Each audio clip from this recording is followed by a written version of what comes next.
The second seemingly simple area of focus is saying I'm sorry or apologizing.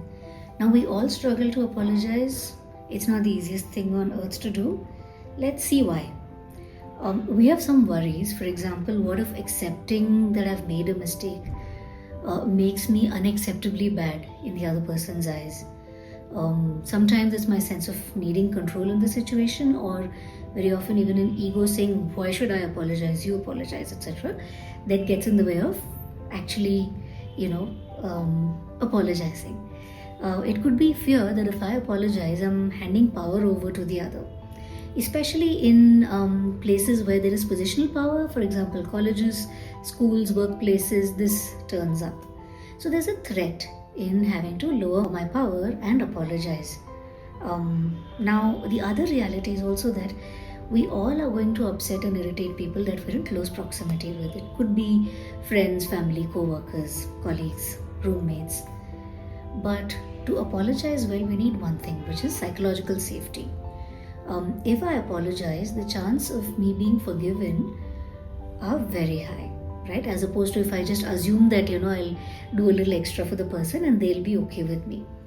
The ability to apologize also makes space for us to be human and not have the stress to be perfect, to be performative, to never make mistakes with the other person.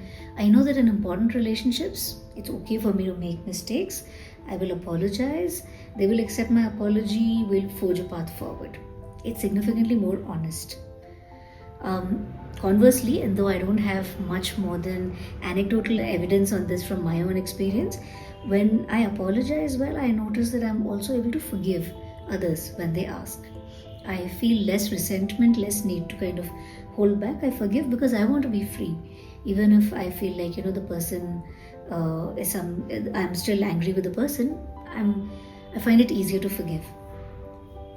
So that's the case for apologizing. Now let's look at the anatomy of a good apology, and I'm borrowing from Harriet Lerner, who is a pioneer in the space of talking about how to apologize well. So the first part is saying I'm sorry, not making that face, right? Saying I'm sorry, one-on-one, looking them in the eye. It does not have a but, I'm sorry but not that sorry. Does not have an if, I'm sorry if I hurt your feelings. The assumption is I've hurt something. Second, be specific about what are you apologizing for. I'm sorry that I said this yesterday to you and I realized that I shouldn't have. It should also not be an opportunity to chuck something else at them and be like, I'm sorry that I didn't call you to say I'm delayed, but you also could have called and checked, right? Don't dilute the apology. And the third part, make restitution or commit to trying to not make that same mistake again and follow through on that. Yeah. So that's about apologies and how they increase psychological safety in our relationships across the board and make us relationally more intelligent by adding more candor to our relationships. And now, the question for you.